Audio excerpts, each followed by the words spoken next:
সামনে যাইবা, যাওয়ার পরে এখন গিয়ে যখন তোমরা পশুগুলার একটু ধাক্কা দিবা, দেখবা আল্লাহর রহমতে পশুগুলা উঠা গেছে। রাজকর্মচারীরা যেই মাত্র এই পশুগুলারে রিটার্ন আবার আঘাত করল রে বাবা, আঘাত করার পরে পশুগুলো আবার সাথে সাথে দাঁড়ায়া গেল। একবার জুড়ে বলা যাবে কি মারহাবা।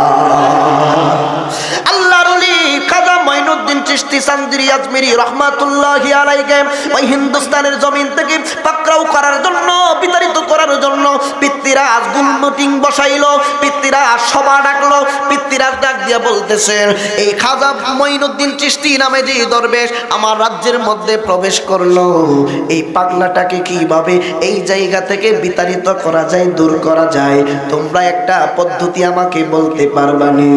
কিছু কিছু লোক ডাক দিয়া কয়, হুজুর এই লোকের সঙ্গে তরবারি দিয়া পারা যাবে না, এই লোকের সঙ্গে শক্তি দিয়া পারা যাবে না, কারণ এই লোকের অন্তরের মধ্যে শক্তি প্রচুর। কেমনে? কারণ তার ঈমানি শক্তি বেশি, তার ঈমানি শক্তি বেশি, তাকে তরবারি দেওয়া দিয়ে পারা যাবে না। এইবার হঠাৎ করে একজন লোক ডাক দিয়া কয়, মহাশয় আপনি যদি অনুমতি দেন একটা পরামর্শ আমরা দিতে পারি। কয় কি পরামর্শ দিতে পারো?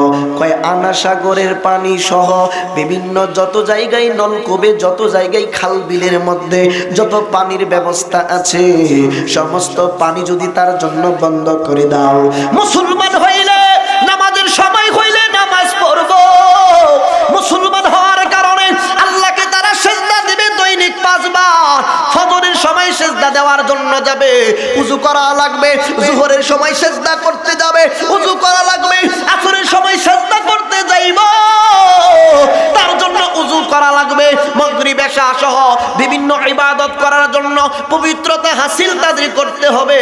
তাদেরকে তরবারি দিয়া তাদের সাথে পাঙ্গা লড়লে পারবো না, তাদের জন্য পানি বন্ধ করে দেন, দেখবেন মুসলমানরা এমনিতে এই জায়গা থেকে চলে যাবে। ইন দি মিন টাইমে চতুর্দিক দিয়া বাড়ি বাবা, চতুর্দিক দিয়া সৈন্য সামন্ত দিয়ে রাখলো। এই যে যেই জায়গায় আল্লাহর ওলি অবস্থান করছেন রে বাবা, ওই জায়গার পার্শ্ববর্তী একটা জায়গার মধ্যে ব্রাহ্মণরা ছিল, ব্রাহ্মণদের একটা আড্ডাখানা, উপাসনাখানা রয়েছে। তারা ওই জায়গার মধ্যে উপাসনা করে, মূর্তির পূজা করে, আগুনের পূজা করে। আল্লাহর ওলিগণের কথা তারা শুনলো গো, শোনার পরে আল্লাহর ওলি খাজা মঈনুদ্দিন চিশতি রহমাতুল্লাহি আলাইহি ওযু করার জন্য একজন ভক্তকে পাঠাইলেন পানি আনার জন্য। পানি দিল না, তাকে তাড়িয়ে দিল। সৈন্য সামন্তগণ চতুর্দিক দিয়া পায়চারি করে। আল্লাহর ওলি ডাক দিয়া কয়, এ পাগলারা শোনো, তোমাদের মধ্যে ইদানিং কিছুদিন হলো নতুন একজন মুসলমান হইলা, তোমার বাসা তো এইখানে, তুমি তো স্থানীয় মানুষ, তুমি পানি আনতে গেলে তোমাকে বাধা দিতে পারবে না। ঠিকই আল্লাহর ওলির কথা মতো 1 লোটা পানি মুবারক, এই বিষয়গুলা কিন্তু হিকায়াত বুঝবেন। আমার আল্লাহর ওলির কথা মতো এই পাগলাটা 1 লোটা পানি মুবারক নিয়ে আসলো। আনার পরে চতুর্দিক দিয়া হই হল্লা শুরু হয়ে গেল। আনা সাগরের মধ্যে পানি নাই, মানুষের কলসির ভিতরে পানি ছিল, কলসির পানি শুকাইয়া গেছে। খালের মধ্যে পানি ছিল, খালের পানি গুলা শুকাইয়া গেছে। প্রত্যেকটা জায়গা থেকে পানি শুকাইয়া যায়। ব্রাহ্মণরা চিন্তা করলো, হাই হাই রে, কোন পাগলের পেছের মধ্যে পড়ে গেলাম। ইনজিমিন টাইমে পিতৃরাজের কাছে খবর গেল, ছোট ছোট বাচ্চারা পানির অভাবে, পানির তৃষ্ণায় ছটফট করতেছে। মানুষ রান্না করতে পারছে না, মানুষ গোসল করতে পারছে না, মানুষ অনাহারে আছে। মানুষ পানি না পান করতে পারলে তারা মারা যাবে তৃষ্ণার্ত হয়ে। আপনি একটা মেহেরবানি করে ব্যবস্থা করেন। আল্লাহর ওলির দরবারে ব্রাহ্মণরা আসলো, হুজুর আমাদের বড় ভুল হয়ে গেছে হুজুর, এই যে দেখেন ছোট ছোট কোটি বাচ্চারা পর্যন্ত বড় কষ্ট করতেছে, হুজুর মেহেরবানি করে আমাদেরকে আপনি মাফ করে দেন। আল্লাহর ওলি বলতেছে, মাফ তো এমনি হবে না, তোমরা যেই মূর্তির পূজা করতেছ, তোমরা আগুনের পূজা করতেছ, এই মূর্তির পূজা আগুনের পূজা সঠিক না। আল্লাহর একমাত্র মনোনীত ধর্ম হচ্ছে ইসলাম। তোমরা ইসলামের শশী তলে ছায়া তলে আগমন করো। এইরকম বড় বড়, আরে বাবা এখন প্রশ্ন করতে পারবেন, এই যুগে আইসা কারামত দেখানো শর্ত না, আল্লাহর ওলি হওয়ার জন্য কারামত দেখানো শর্ত না। ওই জমানায় কারামত দেখাইছে, এই জন্য কারামত দেখানোর মাধ্যমে মানুষটা মুসলিম হয়েছে, মুসলমান হয়েছে। ঠিক না বেঠিক? মুসলমান হয়েছে কারামত দেখার মাধ্যমে রে বাবা। এখন তো জাদুঘররাও কারামত দেখাইতে পারে, কারামত বলা যাবে না, জাদুঘররাও আশ্চর্যজনক কাজ করতে পারে। তার মানে এই না সে যে আল্লাহর ওলি। আমার বন্ধুরা, আমার নবী, আপনার নবীজি রহমাতুল লিল আলামিন নবীজিকে প্রশ্ন করা হলো, নবী গো আল্লাহর ওলি চিনব কিভাবে? আল্লাহর ওলি কারা? আমার নবী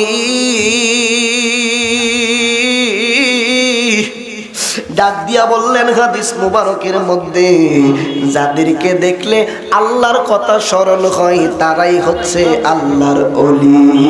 সুবহানাল্লাহ। আমি কি একটা গজল বলছি পর্যন্ত? একটা শান বলছি? আমার সময় জানি না কতটুকু বাবু, প্রথম আসছে এই জন্য আমি মূল বিষয়গুলো বলার চেষ্টা করছি। যেহেতু তরিকতের মানুষ যারা, আহলে সুন্নাহ ওয়াল জামাতের মানুষ যারা, তারা বিনা দলিলে আমার নবীকে ভালোবাসে, আউলিয়া কেরামগণকে ভালোবাসে। কথা বুঝতেছেন? যারা ওলিদেরকে ভালোবাসে না তারা কি জানেন? আমি বলবো, আমার কথা না, আমি আশরাফুল হক জয়নপুরীর কথা না, সভাপতি মহোদয়ের কথা না, আপনাদের কথা না। আমার আল্লাহ পবিত্র কুরআনুল কারীমের মধ্যে ঘোষণা করে দিলেন, ওয়ালিল্লাহিল ইজ্জাতু ওয়ালি রাসূলিহি ওয়ালিল মুমিনিনা ওয়ালাকিন্নাল মুনাফিকিনা লা ইয়ালামুন।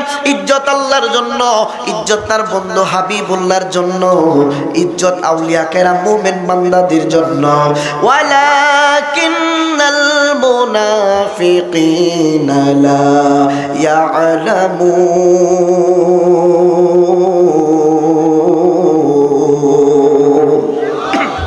যারা বুঝে না তারা আল্লাহর ঘোষণা অনুযায়ী তারা মুনাফিক।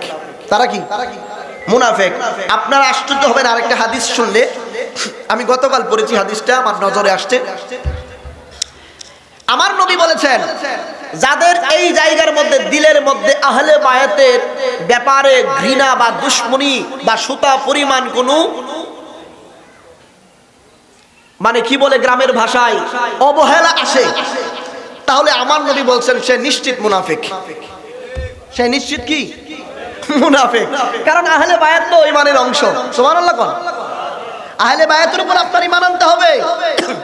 ছাড় নাই, ছাড় নাই বাবা। আল্লাহর ওলির কথা বলছিলাম রে বাবা। আপনাদের কি কষ্ট হচ্ছে? অসুবিধা হচ্ছে? আমি প্রথম আসছি, আমি মনে করছিলাম মনে হয় পোলাপানগুলা বসে আছে, মোবাইল টিপতে টিপতে চলে যাবে। তো আমি একটা জিনিস সবসময়, একটা কিছু বিষয় মাথায় রেখেই কথা বলি। যেই জায়গায় যে পরিবেশ, ওই জায়গায় ওই পরিবেশটা আগে ঠিক করতে হয়। কন্টিনিউয়াসলি যদি আমি ইবারত বলি, দলিল বলি, আম পাবলিক তো বুঝবে না। আম পাবলিকদেরকে বুঝাইতে হবে আম পাবলিকদের ভাষায়। বুঝাইতে পারছি? এখন দেখেন, আল্লাহর ওলির কাছে অসংখ্য, প্রায় 90 লক্ষের উপরে হিন্দু মুসলমান হয়ে গেছে। সুবহানাল্লাহ। হয়ে যাওয়ার পরে আল্লাহর ওলিদের আরো অসংখ্য কারামত। আমি ওইদিকে যাচ্ছি না, মূল পয়েন্টে যাচ্ছি। এখন বাজান, আল্লাহর ওলিদের দরবারে আমরা যাই, মাজারে গিয়ে আমরা নামাজ পড়ি, 2 রাকাত পড়ি না? নফল নামাজ পড়ি না? আমি প্রত্যেকটা মানুষকে, যে কোনো সেক্টরে হোক, যে কোনো আকীদার হোক, আপনি একটু মনোযোগ দিয়ে শুনেন আমার কথাগুলো। কিতাবে দেখবেন, আলহামদুলিল্লাহ আমি নিজে ফিকহের কিতাব পড়াই ফতোয়া বিভাগে। আলহামদুলিল্লাহ, ফাতোয়া শামী জিলদে আউয়াল, প্রথম খণ্ড মুকাদ্দামার মধ্যে ইমাম জৈনুদ্দিন ইবনে আবিদিন শামী রাহিমাহুল্লাহ উল্লেখ করেছেন। ইমাম শাফি রাহমাতুল্লাহি আলাইহির মতো ব্যক্তি, ওই জায়গায় মনে আসেনি খাজা গরিবী নামাজ? মনে আছে? মনে থাকবে। ফতোয়া শামীর মধ্যে মুকাদ্দামার মধ্যে আসছে রে বাবা, ইমামে শাফি রাহমাতুল্লাহি আলাইহি বলছেন, ওনার কোলটা নকল করেছেন। তিনি বলতেছেন, ইন্নী লা আতাবাররাকু বি আবি হানিফাতা ওয়া আজিউ ইলা ইল্লা কবরিহি। আমি ইমাম আজম রহমাতুল্লাহি আলাইহির মাজার শরীফে যাই, নিশ্চয় আমি বরকত হাসিল করি। ইন্নী লা আতাবাররাকু, নিশ্চয় আমি বরকত হাসিল করি। ইন্নী লা আতাবাররাকু, নিশ্চয় আমি বরকত হাসিল করি।